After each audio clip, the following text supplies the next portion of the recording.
Yeah.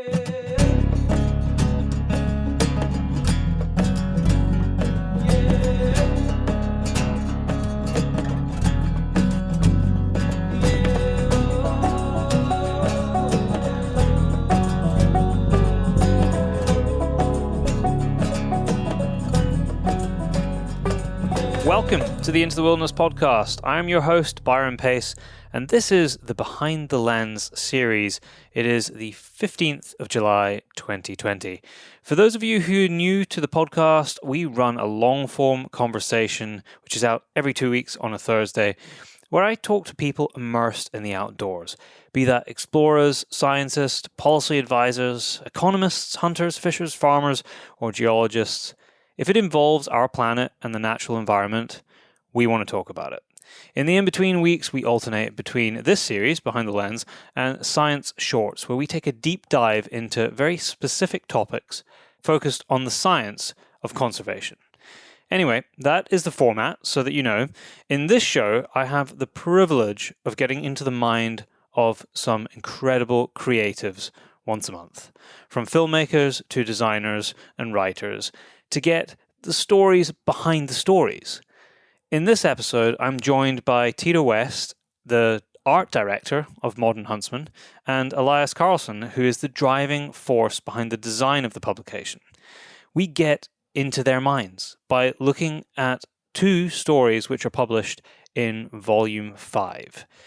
If you want to get a sneak peek of these articles, if you don't have a hard copy in your hands, which I know that they're being distributed to people as this podcast goes out, then head over to the Modern Huntsman Instagram, or you can have a look at mine at Byron J. Pace, where you can get an insight into the spreads that we talk about and the imagery that we discuss in this podcast. If you would like to support the show and help make them happen every week, head over to patreon.com/PaceBrothers and you'll see a whole heap of tiers in there and levels of support. It can be as little as $1 a month, and it really does make a difference. Every dollar makes it possible for me to bring these shows out every week. And if you don't want to do that, then maybe you can head over and rate and or review the show wherever you listen to this podcast. That is enough from just me. Let me now welcome Tito West and Elias Carlson to Behind the Lens.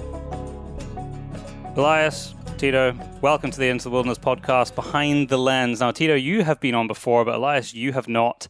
It's great to have you on with me today, and this is going to be something a little different to what we normally do, because I think to this point, all the Behind the Lens episodes have been with photographers, and we have talked very specifically about, 3, 4, 5 photographs.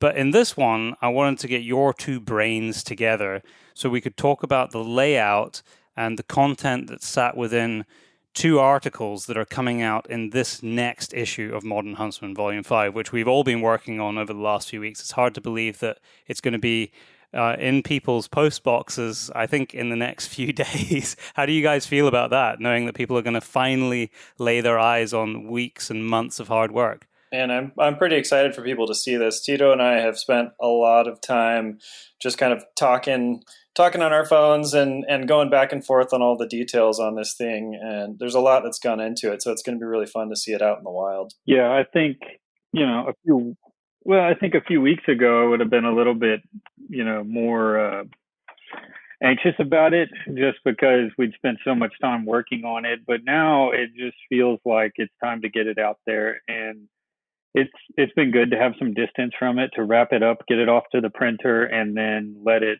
kind of sit for a while and go back and revisit it over time. And it's like I do with my photographs. I always need a little distance from the work, and once you gain that, you can really start to see it for what it is. And so I think what Elias has done with this one is it's extraordinary. It's unlike anything I think that's been done in this space before. So I'm excited to see how it's received. Elias, tell me, when you came on board and sort of took over the design of Modern Huntsman, where did you pick up from, and what was your mindset and discussions with everybody, including Tyler, going forward? What was your vision for what you wanted to be, what you wanted it to be, and how to best portray this information to people And sometimes these stories are incredibly complicated or sometimes very controversial, and the importance of laying these out in a way that complement the narrative that's within it. Yeah, well, I feel pretty fortunate because I received such a solid foundation from Katie Smith, who did the first three volumes, because I guess I did volume 4 as well. And she established the brand, kind of the brand initial brand voice in the first 3 volumes. So when I first started on volume 4, it was pretty easy to take what she'd done and just kind of massage it a little bit, kind of bring my own voice to it a little bit, but I had explicit instructions from Tyler and the rest of the Minor Huntsman team not to take anything too far. So when Volume 5 came around and they brought Tito on as art director, we were given a little bit more freedom to do what we wanted to do with it within the established brand that we had. So this was a volume that we kind of got to stretch our legs on a little bit while still hewing to that really solid foundation that Katie had established in the early issues.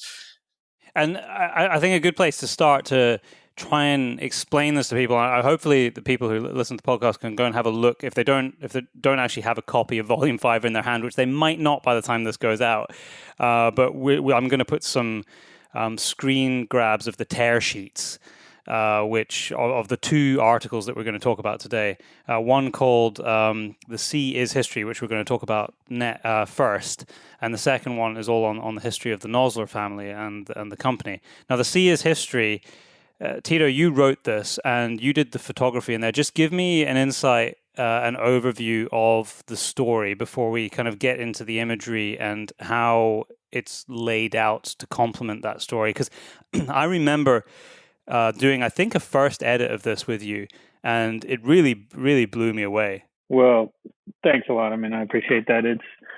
It's a story that I'm very close to. I've actually been working kind of on something very similar myself over the past 4 years, and it's in my backyard, and so I spend so much time throughout the year traveling and working a lot overseas, and a lot of my work is focused overseas. I don't have a lot that focuses on home, and I've got a very close kind of personal tie to the Texas coast here, and it's this really obscure kind of stretch of land that most people don't associate with Texas, and it's a place I grew up, and it's home is always home. And so it's, I'm very close to it. But Tyler reached out to me and, asked if I was interested in doing a story on JT Van Zandt.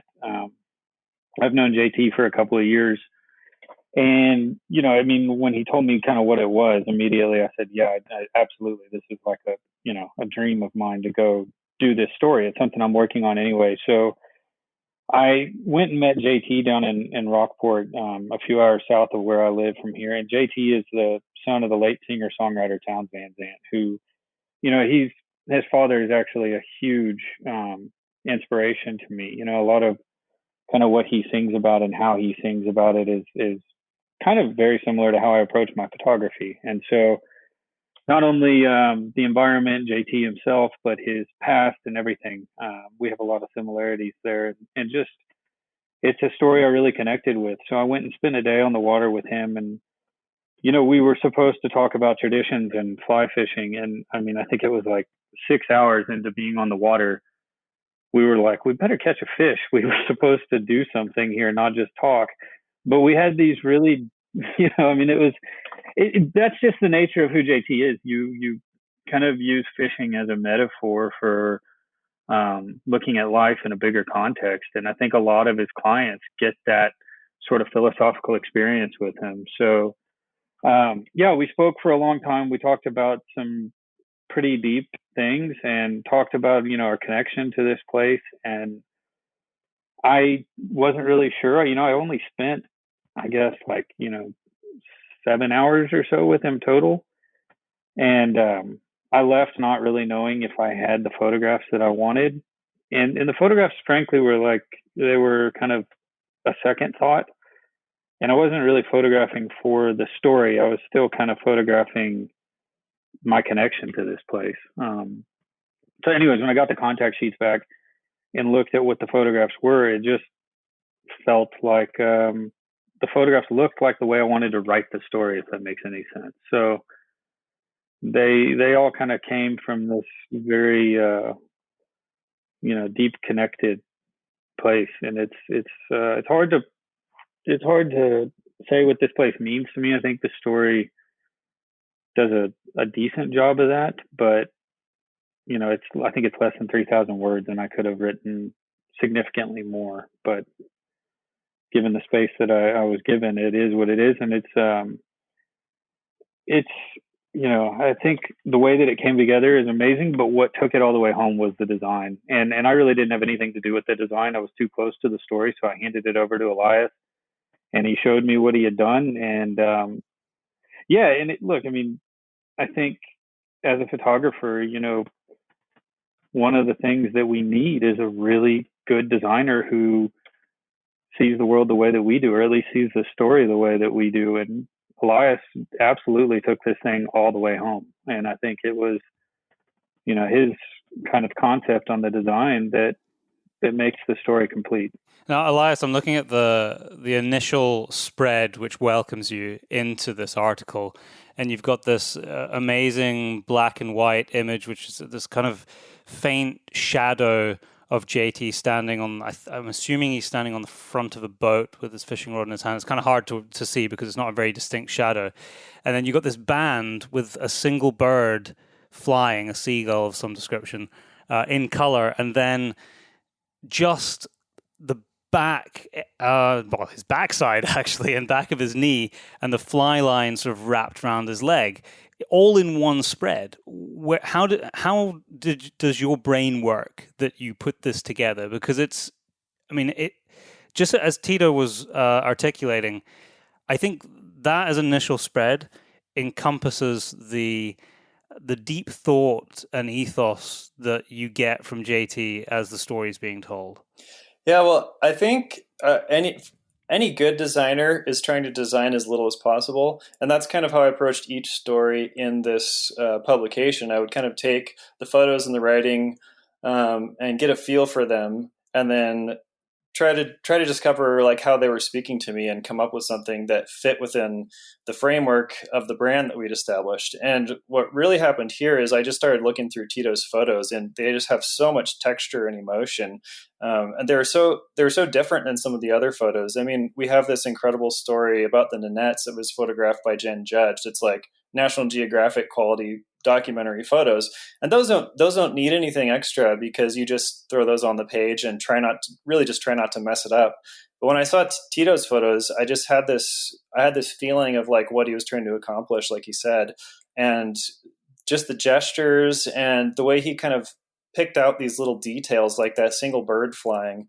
And there's quite a few birds in this, actually. It just spoke to me, and I had this idea to start just trying to collage them together because I liked little pieces of each photo. And I was like, these are really interesting. They could absolutely work on their own, but I want to see what some of them look like if I kind of match them up. And so I just started picking out slices of these images and pairing them based on texture or color, trying to find ways to make them contrast each other, and started to land on something that I thought was looking really cool.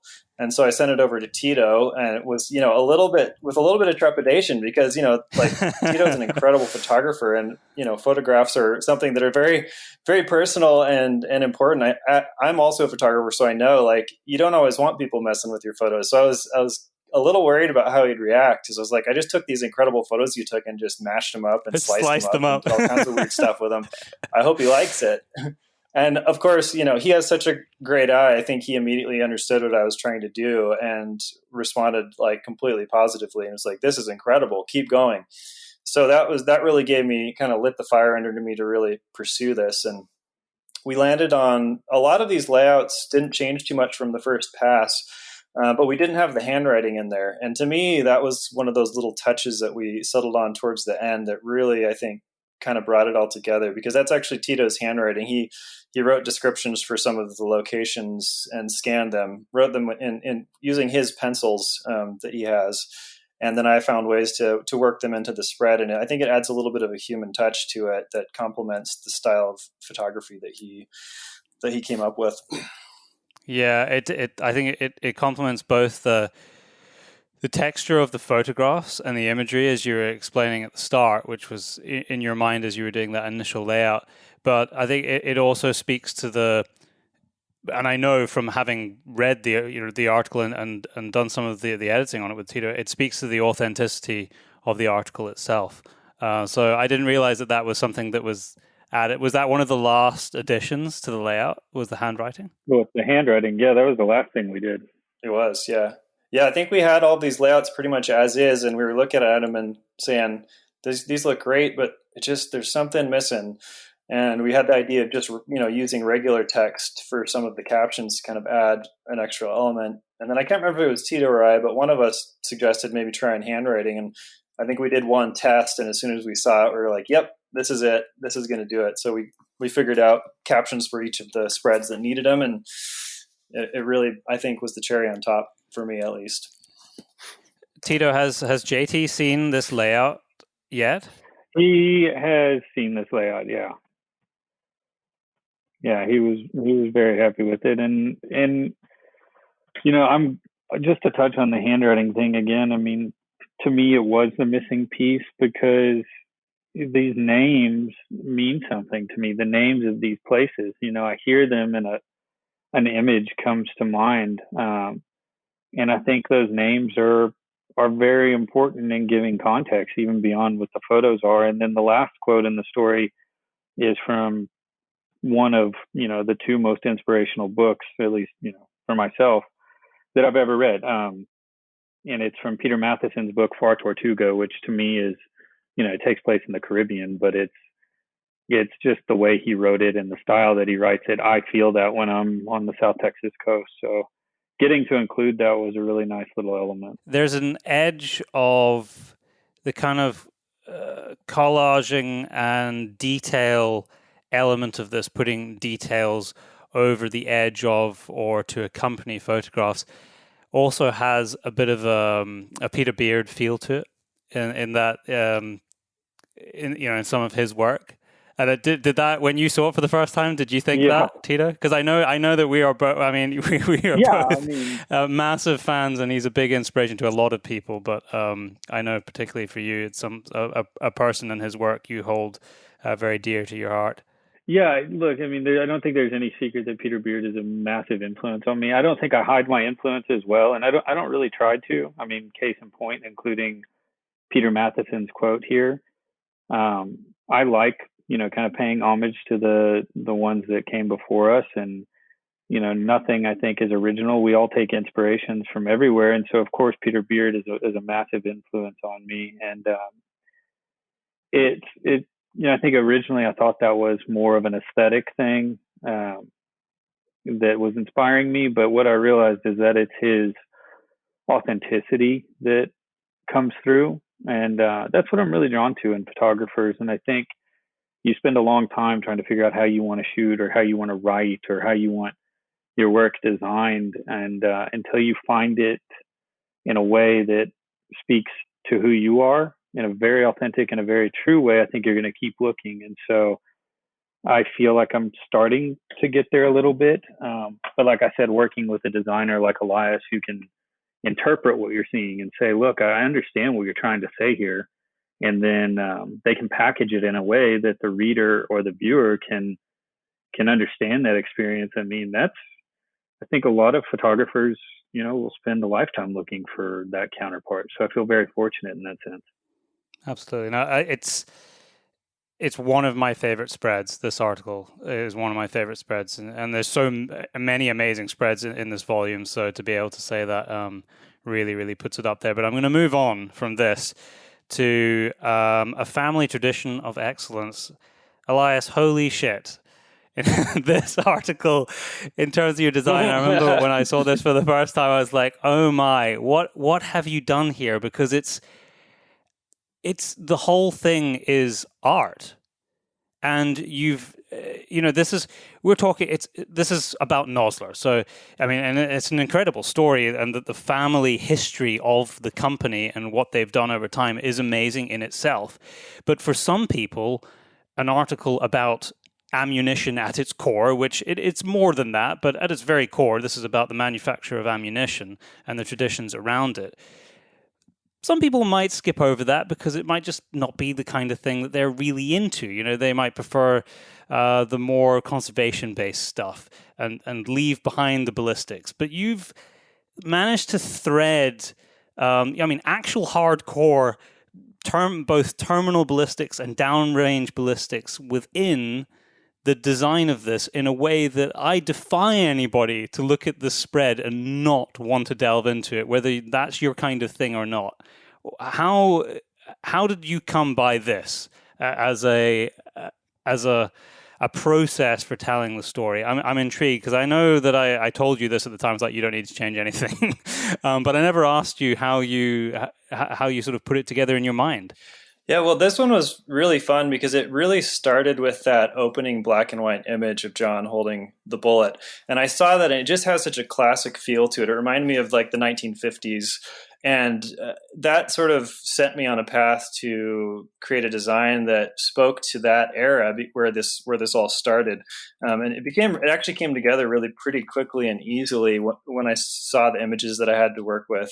And part of what it came out of is that they had specific terms that they wanted highlighted in the article itself.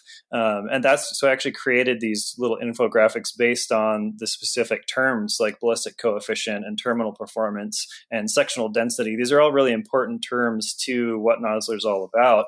And so I was able to take these terms and find ways to creatively work them in and make them visually interesting, which was actually pretty easy because you do a Google search on some of those terms and there's either charts or graphs or numbers. And it was like, well, I can just take these things and create them as designs on these spreads and work them in an interesting way. And it'll work. I could see it in my head.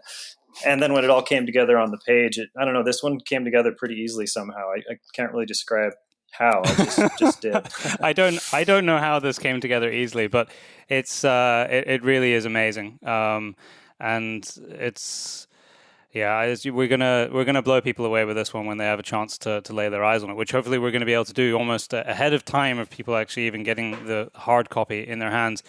Tito, when you looked at this for the first time, what crossed your mind?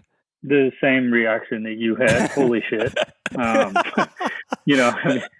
Elias a lot of these spreads would start with, hey, Elias, just make a pass on it and then I'll weigh in with whatever, comments I can think of. And honestly, on, I think every single one, my comments were, this is awesome. Keep doing what you're doing. Elias doesn't really need direction at all.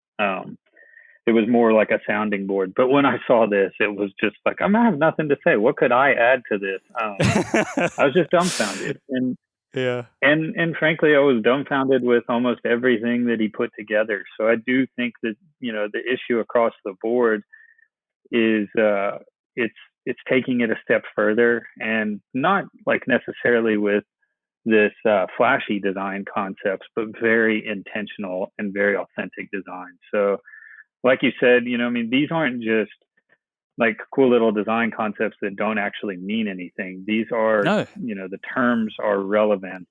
The graphics are spot on. So this is it's an incredible story. And for me, like, I'm not a person who's really interested in ballistics and things like that. But like you said, just because of the way this story is put together, I wanted to read this story. I want to spend time with it. So yeah, it's pretty neat to see what design can do for pulling a reader in.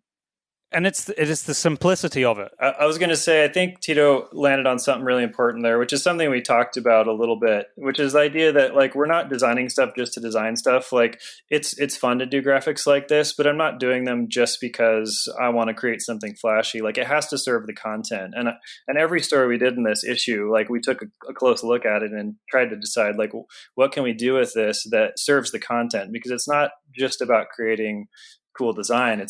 Ultimately it's about presenting stories in a way that interests people and grabs them. And I am a little bit of a science nerd, And so I think that's probably where some of this design came from, is that it was enjoyable for me to think about how much thought goes into these bullets that Nosler creates, and what can I do as a designer to bring that precision out in the layout and in the design. And then we also had these incredible archival images mixed with these modern images to work with. And really that's what the story is about, is history and modernity kind of meeting. Well, Elias, I couldn't summarize it in any better way myself. And I think that that's a pretty brilliant way to bring this conversation to a close. Gents, thank you very much for joining me and giving all of our listeners an insight into what goes on to put these spreads together. And it's so much more than the words. It's so much more than the images as they stand alone. It all works in combination with how it's laid out, because we're trying to tell stories here. Ultimately, that's at the very core of everything we're doing, is telling honest and authentic and meaningful stories. And you need all of those elements to do it well. And you both play a massive role in that. So thanks for joining me today. It's the end of my day here, so I'm actually going to bed.